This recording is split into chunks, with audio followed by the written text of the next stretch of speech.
Kabanata 201. Sa loob ng factory office, nakilala nina Richard at Ariel ang manager ng pabrika na si Guido Boyd. Siya ay medyo chubby middle-aged na lalaki at nakasuot ng business suit.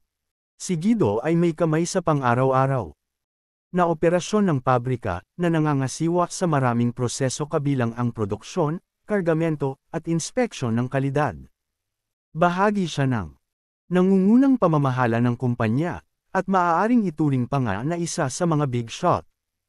Gayunpaman, sina Richard at Ariel ay mga individual na may mataas na ranggo na ipinadala ng punong tanggapan upang siyasatin ang pabrika, at sila rin ang mga taong namamahala sa pakikipagtulungan sa WIC Group.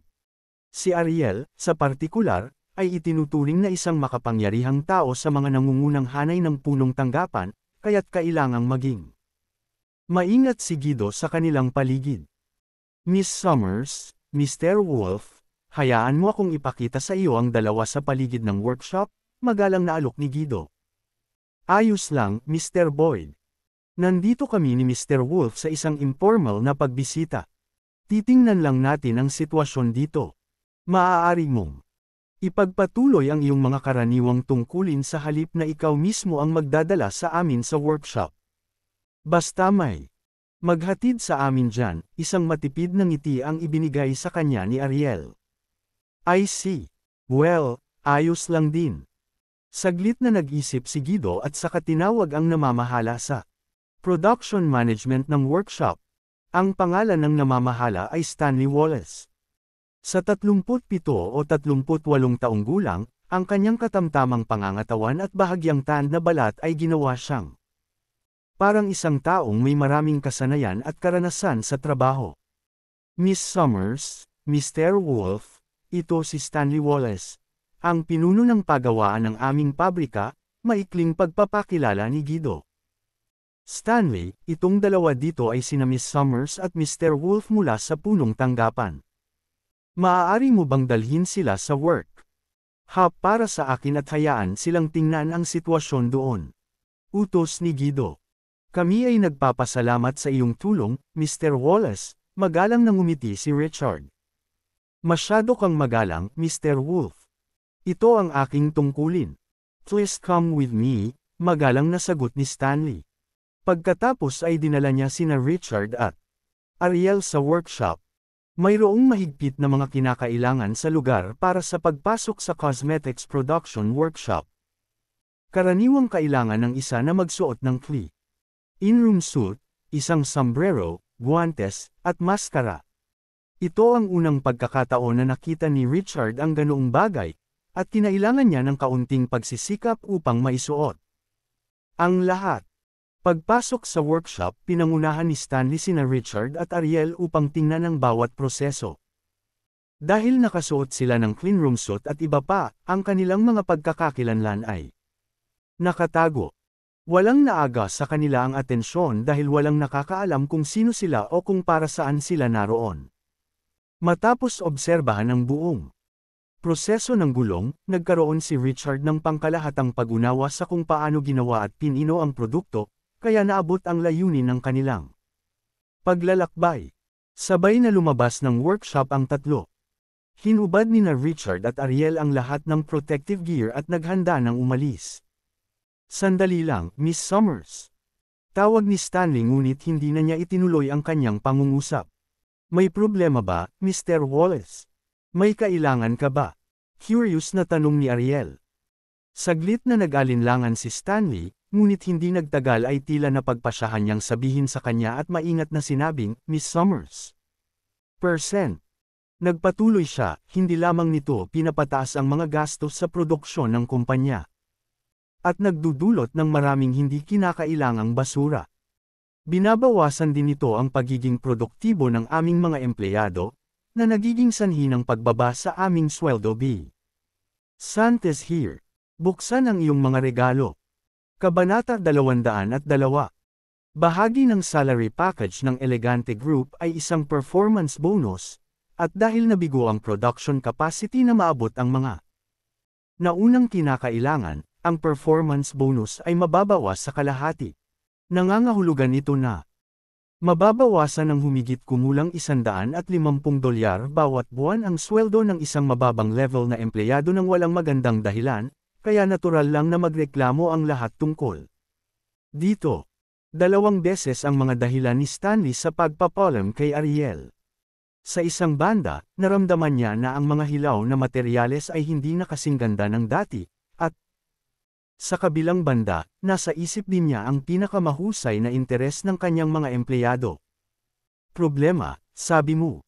Well, ang lahat ng pagkuha ng mga hilaw na materyales at ang produksyon nito ay nasa ilalim ng tanging saklaw ni Mr. Merck. Maaari mong iulat ang bagay na ito kay Mr. Boyd o direkta kay Mr. Mercer. I'm sorry, wala na akong maitutulong pa, nakasimangot si Ariel. Ngumiti ng pilit si Stanley. Magtatapat ako sa iyo, Miss Summers. Nai-report ko na ito kay Mr. Boyd, pero hindi niya ako binigyan ng ad. Tuwirang sagot. Si Mr. Mercer, sa kabilang banda, ay isang mataas na antas na pinuno ng kumpanya na bihirang bumaba dito. Hindi madali para sa isang small-time workshop manager na tulad ko na makilala siya. Tumigil sandali si Stanley bago nagmakaawa sa kanya, Miss Summers, isa ka sa mga nangungunang executive ng kumpanya. Mayroon kang mahusay na kapangyarihan, at nakikiusap ako sa iyo na humanap ng paraan upang matulungan ang mga taong nasa mababang antas. Pakiusap. You have to do something. I'm afraid my hands are tied. Pakiramdam ni Ariel ay wala na siyang magagawa. Bilang isang senior executive ng makapangyarihang paksayon ng kumpanya, alam niya ang ilang panloob na impormasyon tungkol sa mga hilaw na materyales. Noong nakaraan, ang mga kumpanyang nagsupply ng mga hilaw na materyales sa Elegante Group ay 2 medium-sized na kumpanya ng kemikal sa Springfield City. Dahil sa mabilis na pag-unlad ng Elegante Group sa nakalipas na 2 taon, ang kapasidad ng produksyon ng 2 medium-sized na kumpanya ng kemikal ay hindi sapat upang matugunan ang mga pangangailangan ng Elegante Group. Nagpunta si Ashwin sa isang business trip sa Source Partners para sa mga bagong hilaw na materyales na ginagamit ng kumpanya noon. Kahit na ang kalidad ng bagong mapagkukunan ay hindi kasing ganda ng dati, ang presyo ay medyo mas mababa. Sa makatuwid, ang trade-off sa pagitan ng 2 salik na iyon ay may maliit na epekto sa gastos ng produksyon ng kumpanya. Sa madaling salita, wala itong kinalaman kay Ashwin. Sa isang personal na antas at lahat ng bagay ay may kinalaman sa pag-unlad ng kumpanya. Bukod dito, nasa jurisdiction ni Ashwin ang usapin, at walang karapatang makialam si Ariel. Maliban na lang kung makakahanap siya ng mas mahusay na tagagawa ng hilaw na materyales, magdadala lamang siya ng problema sa kanyang sarili kapag lumampas siya sa kanyang awtoridad at nakikialam sa mga gawain ni Ashwin. Wala bang paraan upang malutas ito? Si Stanley ay bigo at desperado. Alam niya na ang 150 o higit pang mga dolyar ay maaaring walang halaga para sa mga nangungunang executives tulad ni Ariel, ngunit ito ay napakahalaga para sa marami sa mga mababang antas ng empleyado. Karamihan sa kanila ay maaaring higpitan ang kanilang mga sinturon upang mabuhay upang makatipid ng higit sa $150 ng mga gastos sa pamumuhay bawat buwan. Huwag kang mag-alala, Mr. Wallace. Gagawin ko ang lahat para makatulong. Hindi makayanan ni Richard na makita ang lahat. At nagpasya siyang magkusa na mag-alok ng kanyang tulong. Dahil nagmula siya sa pinakamababang antas ng lipunan, nahirapan siya sa buhay at alam niya kung gaano kahalaga ang maliit na pera sa mga ordinaryong empleyadong iyon. Ikaw, seryoso ka ba, Mr. Wolf? Napatingin si Stanley kay Richard na may pantay na pagtataka at hinala. Mayroong kahit na mayroong isang sekretarya at ang mga sekretarya ay walang tunay na kapangyarihan at kadalasan ay gumagawa lamang ng mga kakaibang trabaho. Hindi man lang sila ikinategorya bilang kumpanya. Kung ayaw makialam sa bagay na ito ng isang mataas na antas na tulad ni Ariel, iniisip ni Stanley kung saan kukuha ang isang maliit na sekretarya na tulad ni Richard. Siya ang may pinakamataas na ranggo. na namamahala pagdating sa lahat ng bagay na may kinalaman sa pakikipagtulungan. Sa Wick Group, deputy lang niya ako.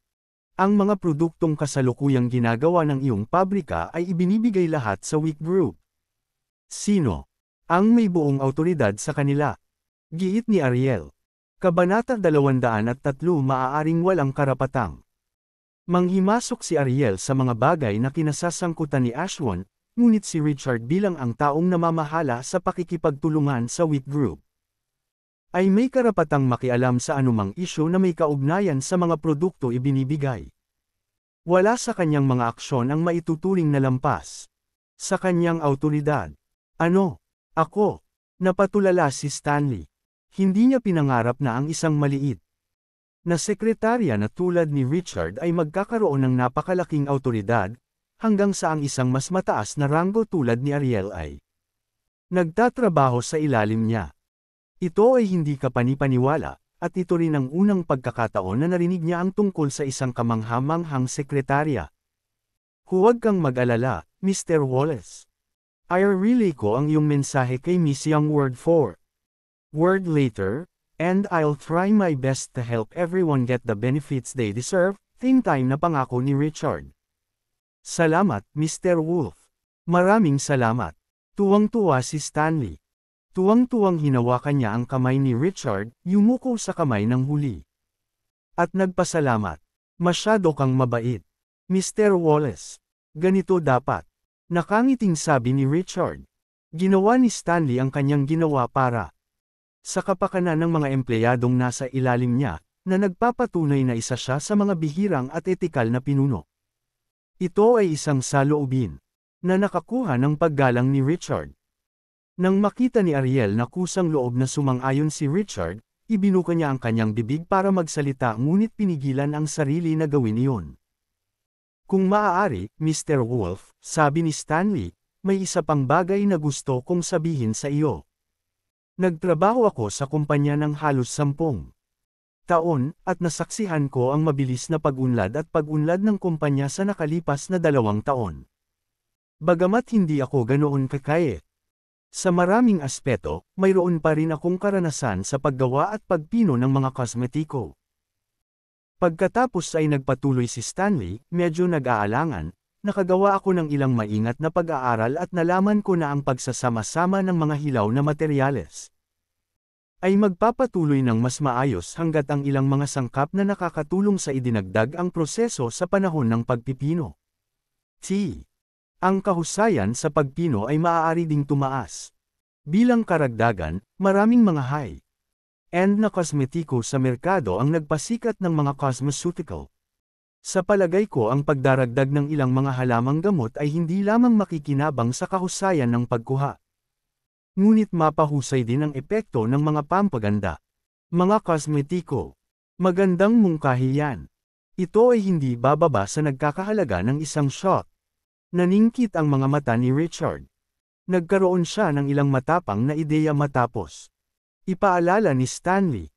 To tell you the truth, Mr. Wolf, lahat ng iyon ay mga ideya lamang, at hindi ko pa nasusubukan.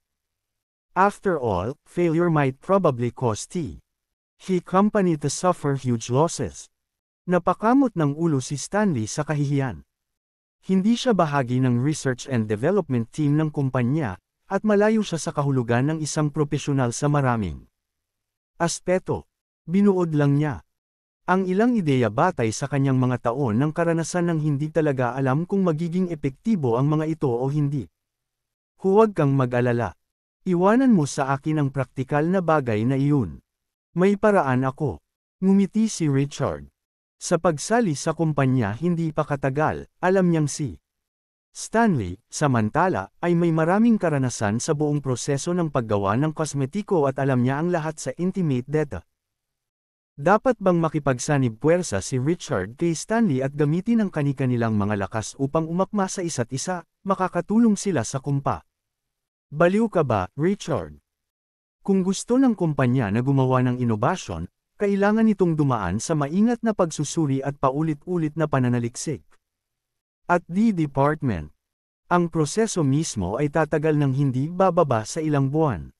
Hindi ito isang bagay na dapat tapusin sa maikling panahon. Hindi mo. Maaaring subukan ito sa isang kapritsyo lamang. Galit na pinandilatan ni Ariel si Richard at naramdaman niyang wala na siyang ibang gagawin kundi ang gumawa ng gulo.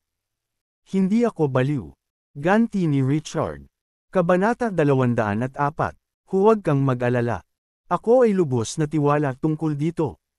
Ikaw mismo ang nagsabi na binigyan ako ni Miss Yang ng maraming awtoridad sa isyong ito, at ako ang may huling say pagdating sa mga produkto ng Wheat Group. Dahil nagtiwala siya sa akin, dapat kong matugunan ang kanyang mga inaasahan. Tuwang-tuwa si Richard.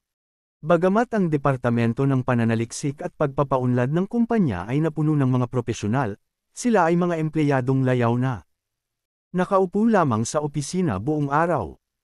Walang pag-asa na umasa sa kanila na magkaroon ng kinakailangang kaalaman para sa mga bagay na mahalaga, at ang pagbibilang sa karanasan na si Stanley ay magiging mas mahusay.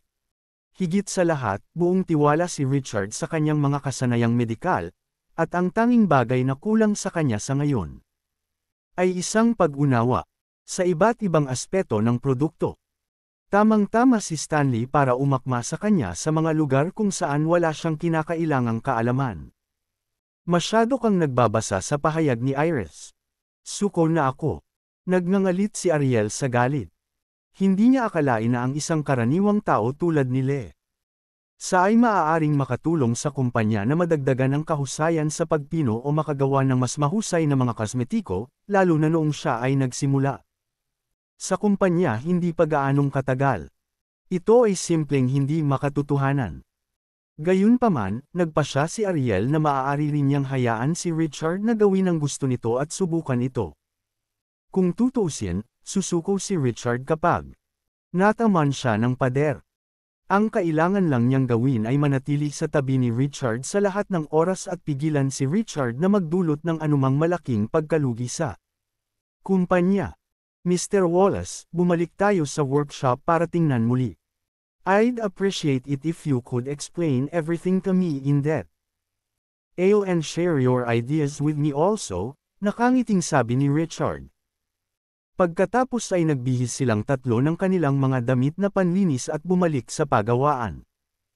Lumipas ang hapon kasama sina Richard at Ariel na gumugol ng buong oras sa workshop.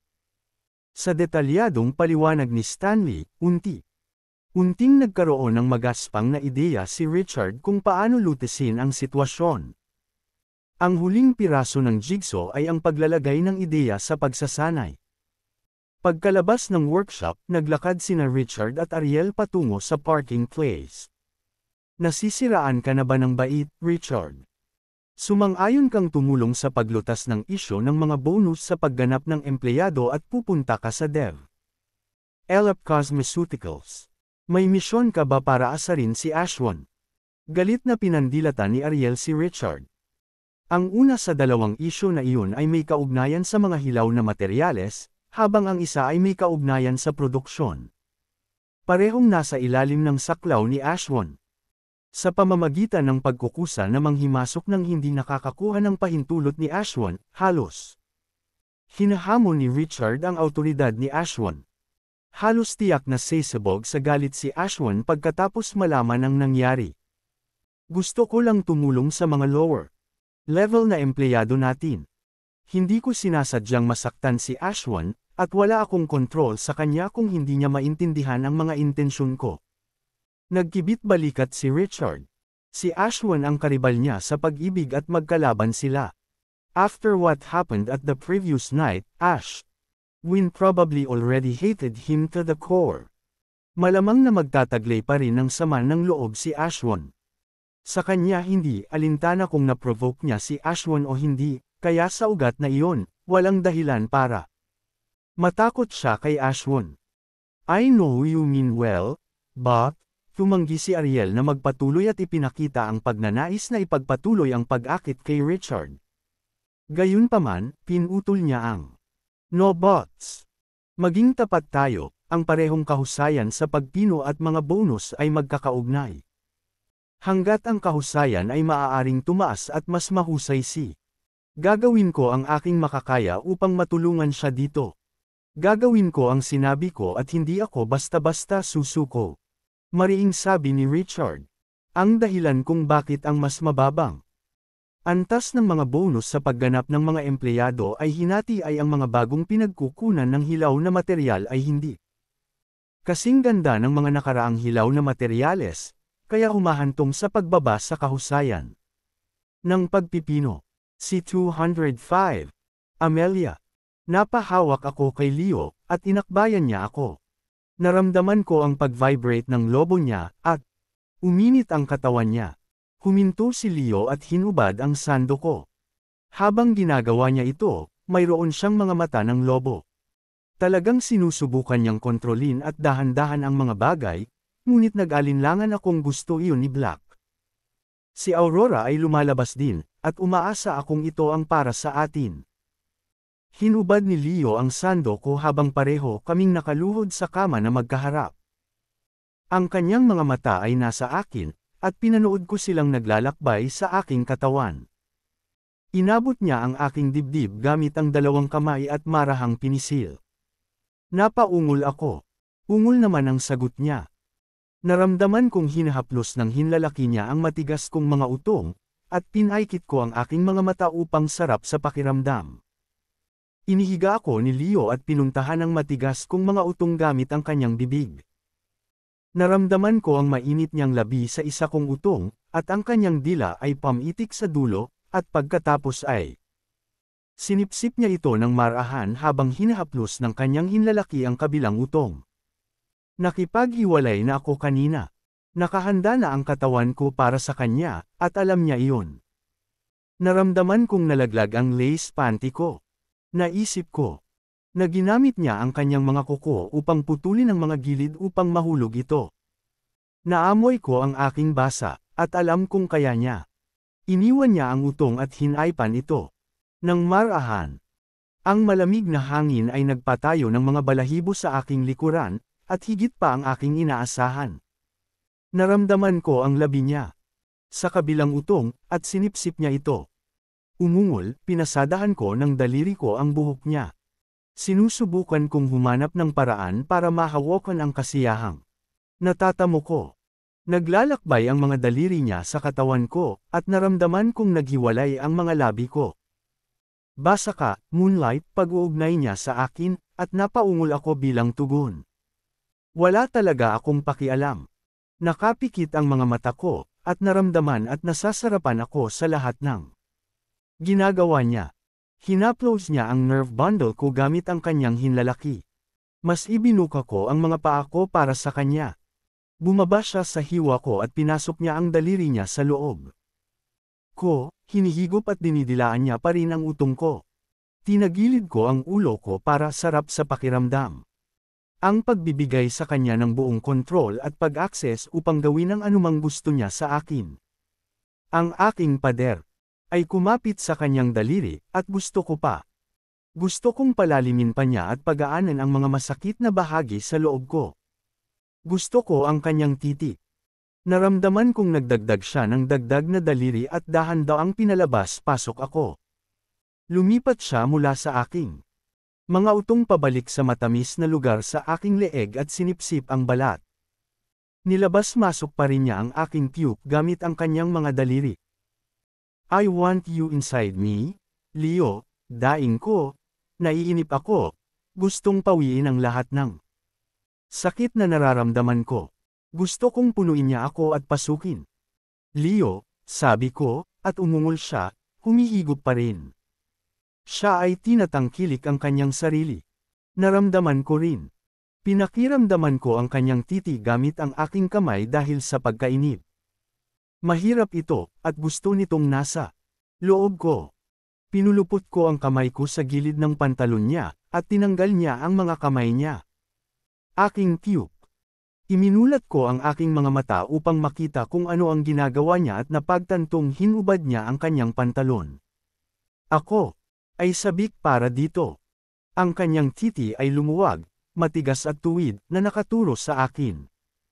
Ang laki ay nakakatakot, ngunit maaari kong tanggapin ito.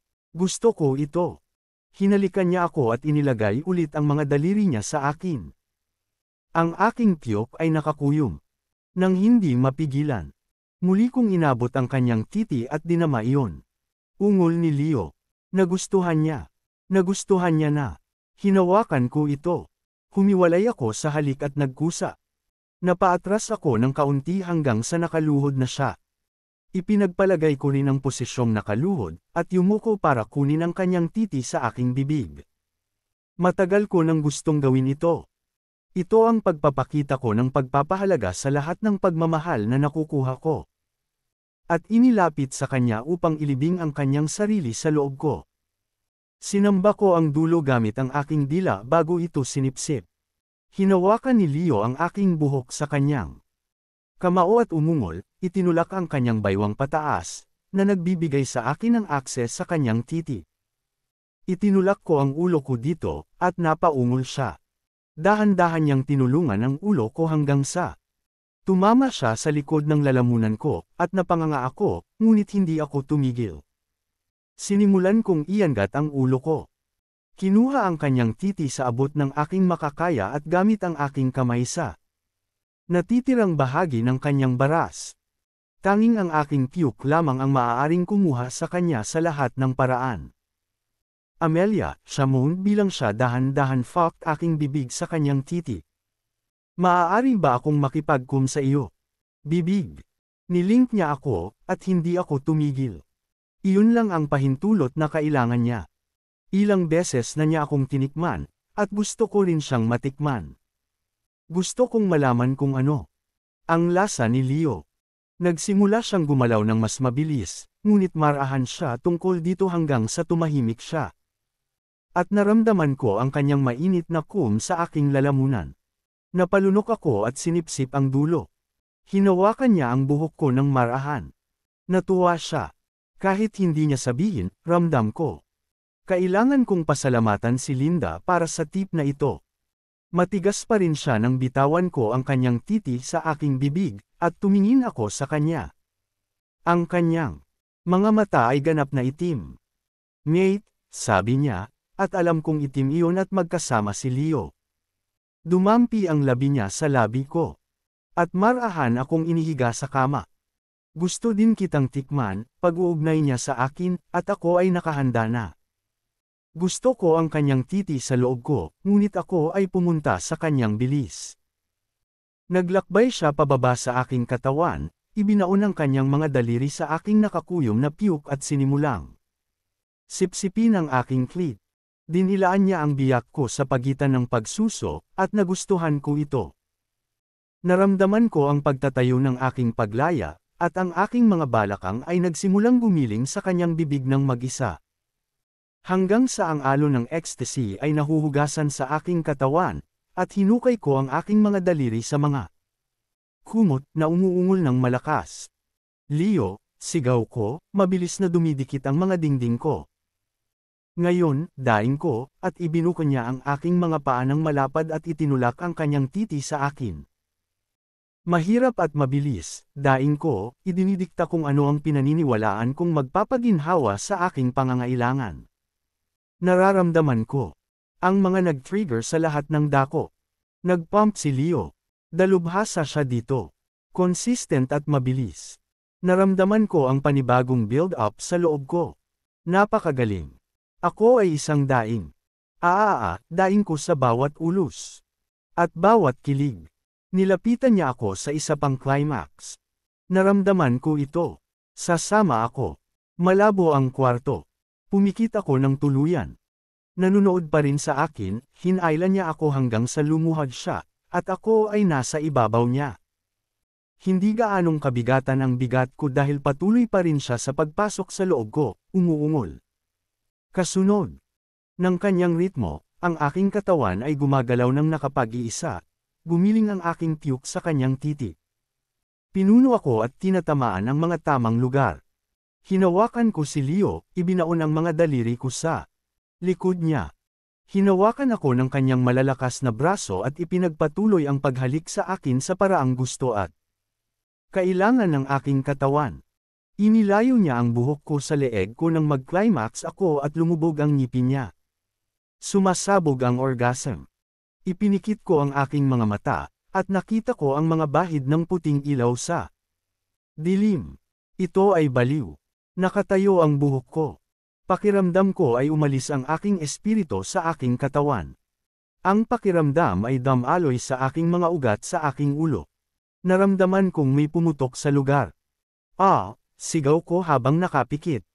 Pagkatapos ay binuksan ko ang aking mga mata at nakita ko ang mga kislap ng liwanag. Nakakabaliw, at wala na ako sa aking katinuan.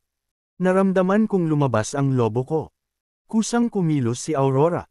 Ramdam ko pa rin ang taas ng pag-angkin, ibinaon ko ang aking mga ngipin sa leeg ni Leo, at siya ay umungol at pagkatapos ay umungol. Naramdaman ko ang pagpintig ng kanyang titi sa loob ko, at naramdaman ko ang pag-vibrate ng kanyang katawan sa sarap. Naramdaman kong nabuhay at humigpit ang aming pagsasama. Kami ay konektado. Kami ay ganap na konektado ngayon.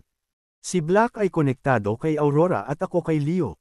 Naramdaman ko ito. Iba ang euphoria sa iba na naramdaman ko sa lahat ng pagkakataong nagmahalan kami. Ito ang pinakamaraming pagkakataon. Naramdaman kong may bumukas sa loob ko. Naramdaman ko ang pagdaloy ng enerhiya sa aking mga ugat na parang near-renew ako. Alam kong ganoon din si Leo dahil hindi siya nag-pull out. Inihiga niya ako at sinimulan akong yakapin ng husto, mabilis, at tuloy-tuloy. Iba ang naramdaman ng lahat. Ang sensasyon ay tumaas, ang aming mga lakas ay na-renew. Iminulat ko ang aking mga mata, at ang mga mata ni Leo ay puti. Pagkatapos ay commendat ito kay Black. Nagpump siya hanggang sa magkabalikan kaming dalawa, at sa pagkakataong ito humiga siya sa akin para makahinga. Hinaplos ko ang likod niya ng marahan, at dahan-dahan niya akong ginulong sa gilid. Hindi ko alam ang sasabihin ko. Kami ay ganap na nagsasama ngayon. Lahat ng gagawin natin simula ngayon ay magiging formalidad lamang. Nilapitan ako ni Leo at sinandok sa kama. Nag-iba ang pakiramdam ko, at naghinala akong magiging ganoon din ito para sa kanya. Hinalikan niya ang marka niya sa leeg ko, napaungol ako. Nagdulot ito ng isang pangangilig na apektadong mas malakas kaysa sa dati kong nararamdaman sa nakaraan. Ito na yun. Wala nang balikan. Sinubukan ako ni Leo, umibig at tinanggap ang aming pagsasama. Nanalangin ako na maging maligaya ang ating buhay simula ngayon, at hindi ko na hinintay na harapin natin ang mundo bilang isa. Wala akong dapat alalahanin kung saan nababahala ang aking asawa, si Leah, Mirabel at lahat. Nang babaeng sumusubok ng swerte ay kailangang tumingin sa ibang lugar ngayon dahil kinuha si Leo. Kabanata 206. Pagkatapos sabihin iyon, huminto si Iris at idinagdag, alam kong ginawa mo ito para tulungan ang ilan sa mga empleyadong nasa mababang antas, kaya hayaan mo akong magmungkahi. Kakausapin ko si Mr. Mercer mamaya at hilingin sa kanya na ibaba ang produkto ng factory sa capacity standards para hindi maapektuhan ang performance bonuses. Hindi. Iris, alam ko na ang paksa ng mga hilaw na materyales ay labis kang nanggugulo. Kahit na ang pamantayan ng kapasidad ng produksyon ay mas mababa. Ito ay isang stop gap solution na hindi tumutugon sa ugat. Gusto kong ibahagi ang iyong mga pasanin.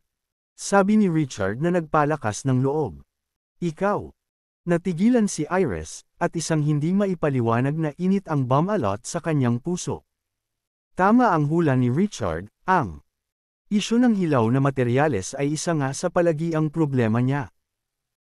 Ang mabilis na pag-unlad ng kumpanya sa nakalipas na 2 taon, kasama ang hindi sapat na supply ng mga hilaw na materyales, ay nag-iwan sa kanya ng walang pagpipilian. Kundi ang hayaan si Ashwan na pumunta sa isang business trip upang makakuha ng mga bagong kasosyo na maaaring magbigay ng mga hilaw na materyales. Alam niyang hindi ganoon kaganda ang kalidad ng bagong supply, ngunit nagbitiw siya sa kanyang sarili na igiit lang ang kanyang mga ngipin at tanggapin ito. Siyempre, kung kaya ni Richard na pataasin ang kahusayan sa pagpino ng mga bagong hilaw na materyales na iyon o pagbuo ng mga kosmetiko na May mas mahusay na epekto, ang kanyang mga alalahanin ay ganap na malulutas. Richard, ito ay dalawang napakahirap na pakikipagsapalaran. Sigurado ka ba? Naantig ang puso ni Iris. Kahit alam niyang imposible, hindi niya mapigilan ang sarili na umasa kay Richard. Ako, medyo confident. Gagawin ko ang aking makakaya. Paniniguro ni Richard pagkatapos ng ilang pag-aalinlangan. Siya ay hindi kapani-paniwalang kumpiyansa sa harap ni Ariel ngunit nahirapan siyang gayahin ang parehong antas ng kumpiyansa kay Iris. Kung tutuusin, mahihiya siyang harapin si Iris sa hinaharap kapag nabigo ang kanyang pakikipagsapalaran. Ang pagpapakatanga sa harap ng babaeng mahal niya ay isang bagay na gusto niyang iwasan kahit anong mangyari. Sige, gawin mo ang iyong makakaya. Kung magtagumpay ka, malaki sana ang naitulong mo sa kumpanya at gagantimpalaan ng mabuti. Nakangiting sabi ni Iris. Alam niyang maliit lang ang tsansa ng tagumpay kaya hindi niya masyadong sineseryoso ang mga sinabi nito. Reward. Anong reward? Katulad ba noong pumayag kang sumama sa akin sa pamamasyal sa Mist Cloud Mountain ng 2 araw? Biglang nabawi ni Richard ang kanyang lakas. Punong-puno siya ng sigla na maaaring isipin ng isa na binaril niya ang sarili sa droga. Sa panaginip mo. Matapos maalala ang nangyari sa Mist Cloud Mountain, sa isang iglap na mula ang magandang mukha ni Iris. Malinaw niyang naaalala na tinulungan siya ni Richard na pagalingin ang pinsala sa paa niya sa Mist Cloud Mountain, bukod pa sa pagbubuhat sa kanya pataas at pababa ng bundok. Halos lahat ng parte ng katawan niya napunta sa ganoong intimate contact. Kung may nangyaring katulad nito, natakot siyang isipin kung gaano kalaki ang mararating ni Richard sa kanya. The point is, mag-uusap tayo kapag nagtagumpay ka na. Kung hindi ka magtagumpay, maaari mo ring kalimutan ang tungkol dito. Bahagyang ngumuso si Iris, saka tumalikod. At mahinahong naglakad palayo. May chance pa ako. Nagliwanag ang mga mata ni Richard, at napuno ng motibasyon ang kanyang puso. Pagkatapos ng hapunan, umalis si Richard sa villa at pumunta hanggang sa tuktok ng bundok at pabalik. Gayunpaman, pumunta siya roon para sa trabaho at kinuha nila ang Jadeite tablet upang i-activate ang formation at pagkatapos ay ibinuhos ang lahat ng kanyang espiritual na enerhiya sa mga halaman sa gitna. Nang matapos iyon, bumaba siya sa bundok at bumalik sa bahay para matulog. Kinaumagahan, umakyat si Richard sa bundok sa madaling araw. Ang hangin sa tuktok ay kakaibang sariwa, at ang mga halamang na puno ng enerhiya ay natatakpan ng maliliit na patak ng hamog, na eksaktong gusto ni Richard. Pagkatapos ng isang gabi ng pagpapakain ng Energy Convergence Circle, ang hamog sa umaga ay sumisipsip ng espiritual na enerhiya ng langit at lupa, at kasama ng mga patak ng hamog ay ginawang mas dalisay ang mga patak ng hamog. Kabanata 207 kung ang energy infused morning dew ay idinagdag sa mga hilaw na materyales ng mga kosmetiko, ito ay lubos na mapapabuti ang mga epekto ng nagre-resultang cosmos.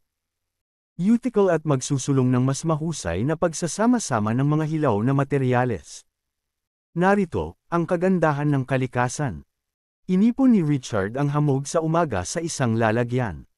Dahil ang espiritual na enerhiya na ginawa sa gabi ay hinihigop ng hamog sa umaga at walang dagdag na espiritual na enerhiya para sa kanya upang pinuhin, wala siyang pagpipilian kundi ang bumalik sa bundok. Bumalik sa kumpanya, si Michael ay nakikipag-usap sa opisina ng huli ni Ashwin. Nagkataon na si Ashwin ang namamahala sa pagkuha ng hilaw na materyales, gayon din sa produksyon at pagproseso, at ang manager ng pabrika na si Guido Boyd ay kanyang subordinate. Nanatili si Richard sa pabrika buong araw kahapon, kung saan ipinaalam niya ang kanyang mga plano na pataasin ang kahusayan sa pagpino pati na rin ang pagbuo ng ilang mga cosmeceutical. Napagtanto ni Guido na may mali at kaya ibinalita ito kay Ashwin sa lalong madaling panahon. Halos sumabog si Ashwin pagkarinig nun.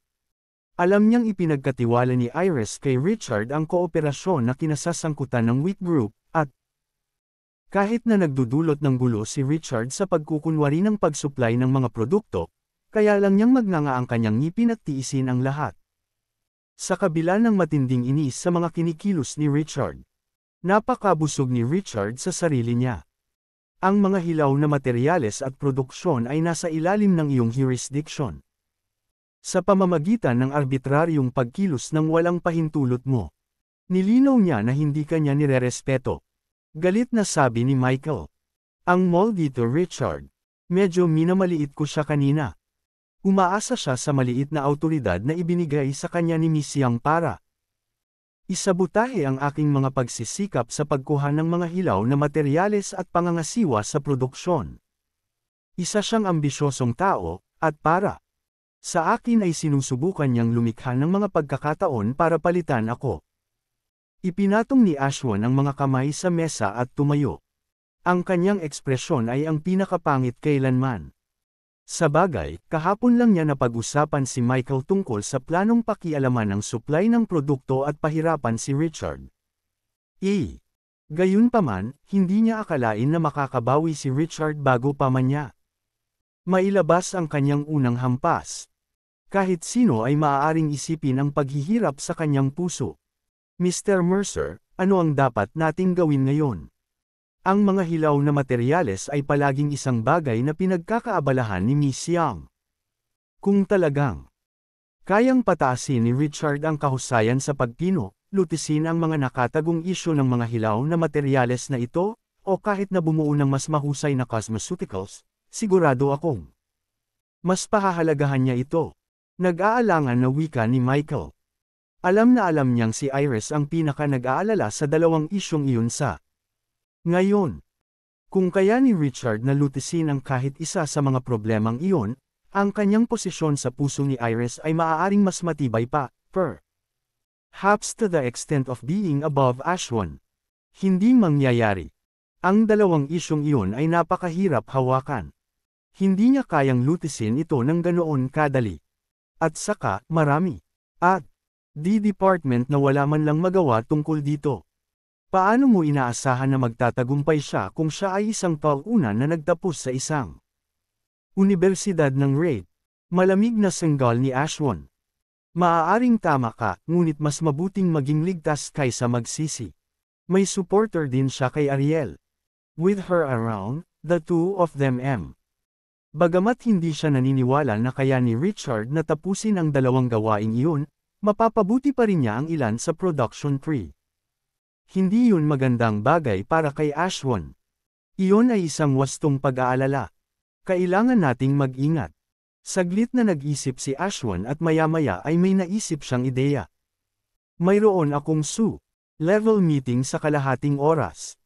Marahil ay maaari mong bigyan ng direktor ng R&D na departamento ng isang ulo. At ipahatid siya sa isang mosyon sa pulong upang pigilan si Richard sa pakikialam. Kabanata 208.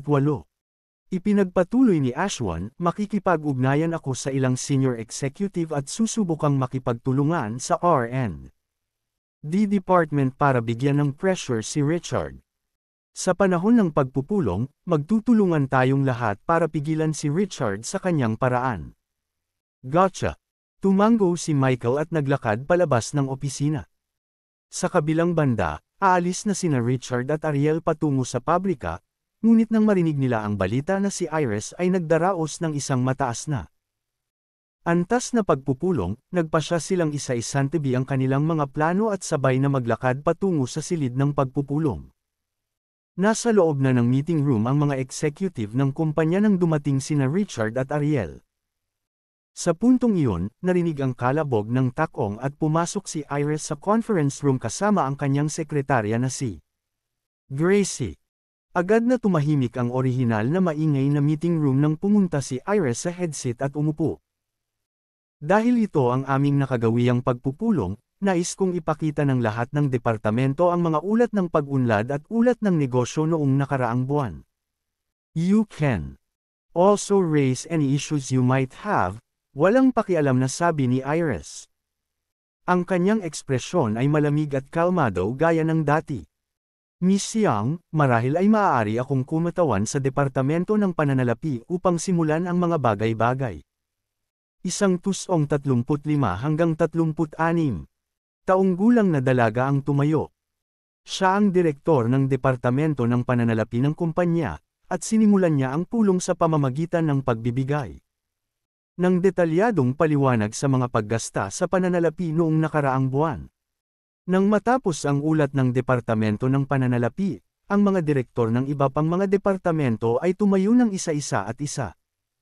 Isang iniulat ang kanilang pag-unlad kay Iris bago isa-isahin ang lahat.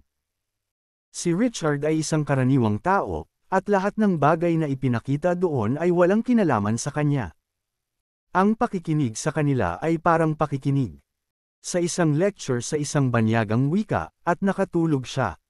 Kung si Iris ay hindi partikular na humiling sa kanya na dumalo sa pulong dahil sa pagnanais na sanayin siya, ang huling bagay na gusto niya ay umupo sa lahat. Makalipas ang ilang sandali, natapos din sa wakas ang pagpupulong. Sige, dito magtatapos ang pagpupulong ngayon maliban kung may iba pang ay didagdag, anunsyo ni Iris. Nang makitang tama na ang oras, tahimik na binigyan ni Ashwan ng kaunting kindat ang mga senior executive. May gusto akong sabihin, Miss Young. Narinig ko na ipinagkatiwala mo kay Mr. Wolf ang buong responsibilidad para sa kooperasyon sa pagitan ng aming kumpanya at ng Wick Group. Pwede ko bang itanong kung totoo? Tumayo ang isa sa mga executive at nagtanong. Tama iyan. Tumango si Iris. Umaasa kaming maaari mong pag-isipang muli ang desisyong ito, Miss Young.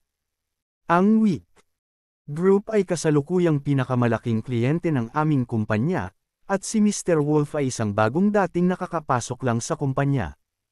It's entirely appropriate for you to trust such an important client to a rookie like him, especially since he is wholly responsible for everything, ang pag-aalala ng executive. Sumasang-ayon ako. Bukod sa pagdadala ng rookie, wala rin siyang mga kaugnay na kredensyal. Sa tingin ko, medyo nagmamadali ka na magtalaga ng ganoong mahalagang gawain sa kanya, at naniniwala kami na dapat mong bawiin ang kanyang awtoridad at rival. Maraming mga senior executive ang nagpahayag ng kanilang mga damdamin at nadama na ang pag-aayos ni Iris ay hindi naaangkop. Pagkatapos ng lahat, ang pakikipagtulungan ay nauugnay sa hinaharap at pag-unlad ng kumpanya. Si Richard ay isang maliit na sekretarya lamang. Isang karaniwang tao, hindi kukulangan at halos imposible para sa kanya na magkaroon ng kakayahang gampanan ang isang mahalagang gawain. Tama na yan.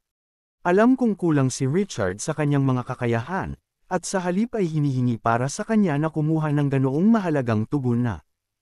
Pero, natigilan ang lahat at nagkatinginan. Ang posisyon ni Ariel sa kumpanya ay ilang antas na mas mataas kaysa kay Richard, at walang sinuman sa mga executive doon ang mag-iisip na. Kabanata 209. Nang makitang walang imak ang lahat, walang choice si Ashwan kundi magsalita. Miss Young, we trust Miss Summers's ability Beo. And a shadow of a doubt, Bob. Gayunpaman, pinutol siya ni Iris bago pa siya makapagsalita. Ayoko nang makarinig ng kahit anong bots.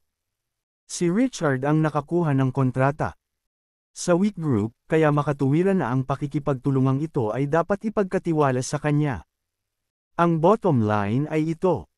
Nakapagdesisyon na ako, at lahat ng talakayan tungkol sa bagay na ito ay matatapos na. Dito, hinamplas ni Iris ang mesa at gumawa ng pinal na desisyon. Ako, sige. Umasim ang ekspresyon ni Ashwan at medyo nahihiya siyang napaatras.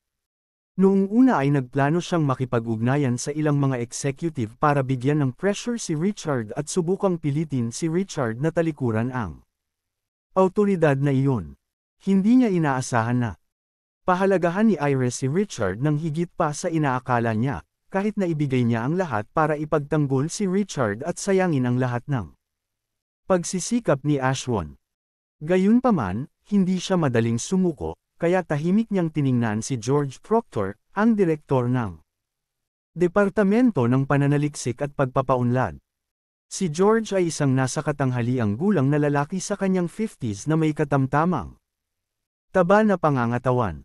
Siya ay mukhang siya ang uri ng lalaki na nasanay sa pamumuhay ng mataas na buhay. Miss Young, may isa pa akong gustong talakayin. Tumayo si George na nakausli ang tiyan bilang resulta. Oo, Mr. Proctor. Ano ito?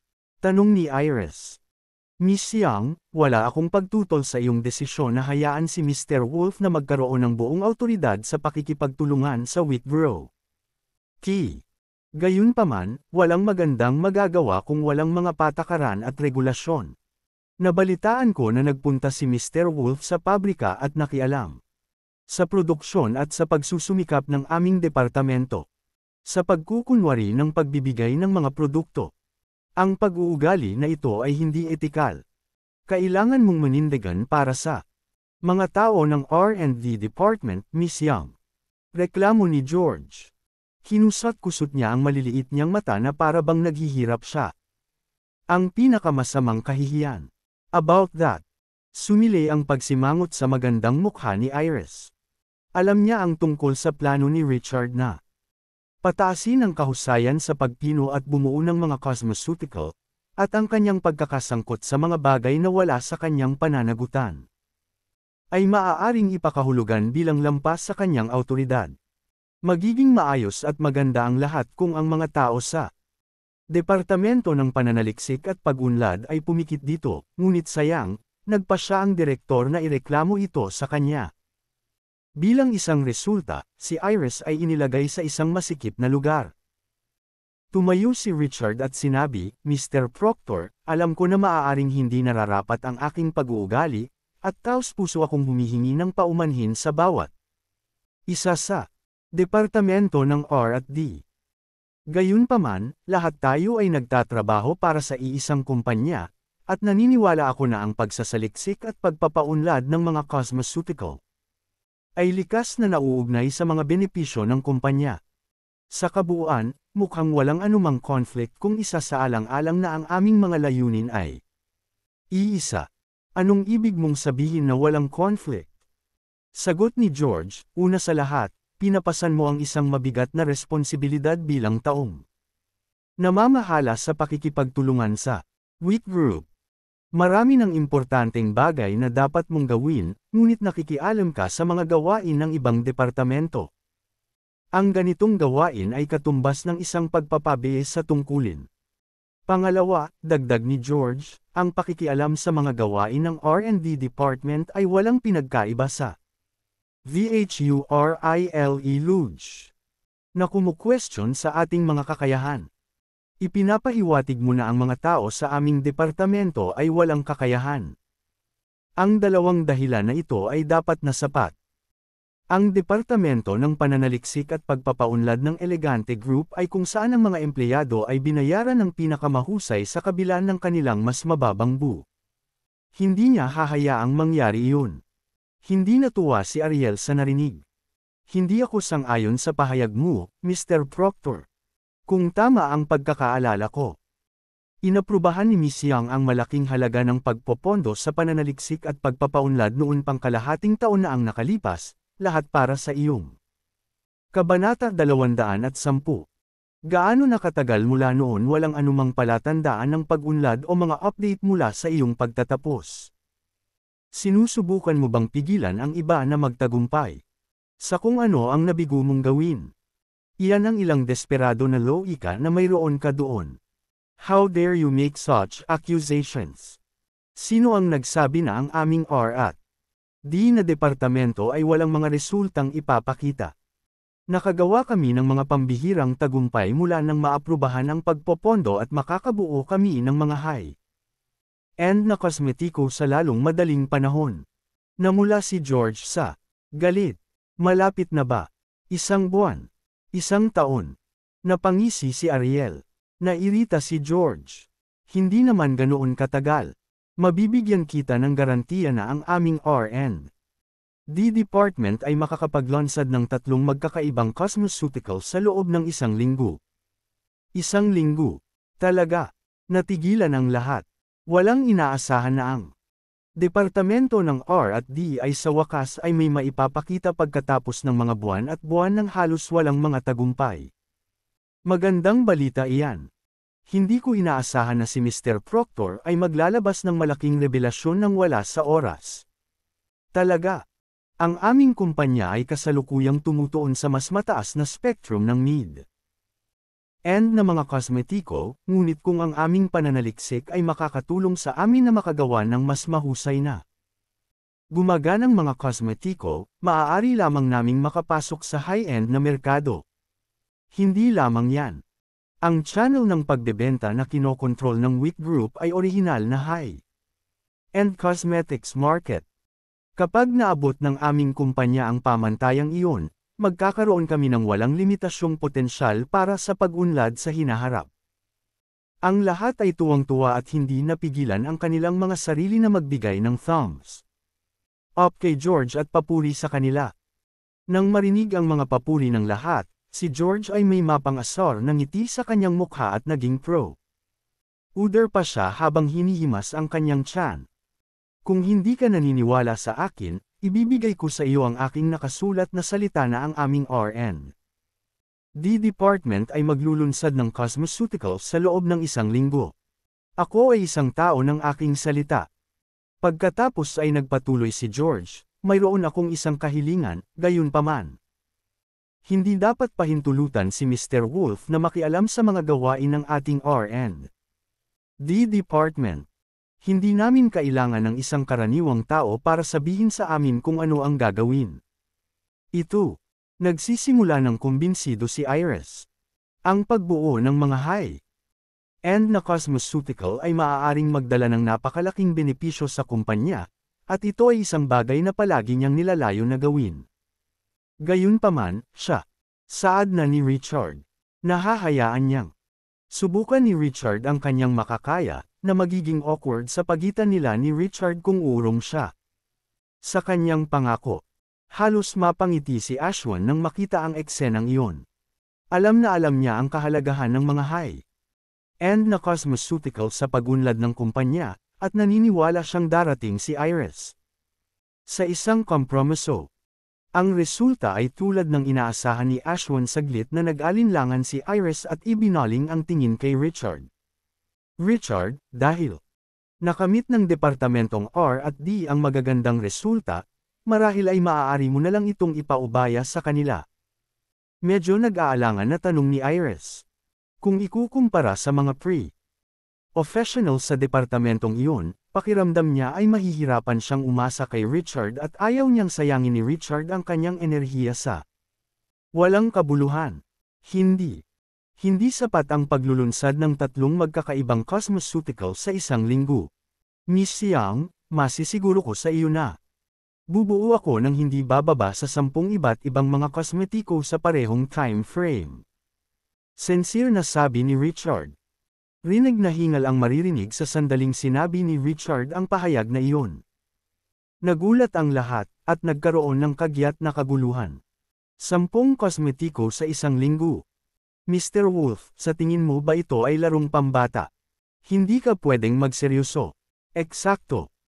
Napakahirap para sa isang kumpanya na bumuo ng mga bagong produkto dahil ang paggawa nito ay nangangailangan ng maingat na pagsusuri. At paulit-ulit na mga eksperimento. Hindi ito kasing dali ng iniisip mo. Papatayin ka ba kung hindi ka manloko at magmayabang, Mr. Wolf? Ang lahat ay nagpahayag ng kanilang mga opinyon at kinutya si Richard habang nakatingin sa kanya ng masama.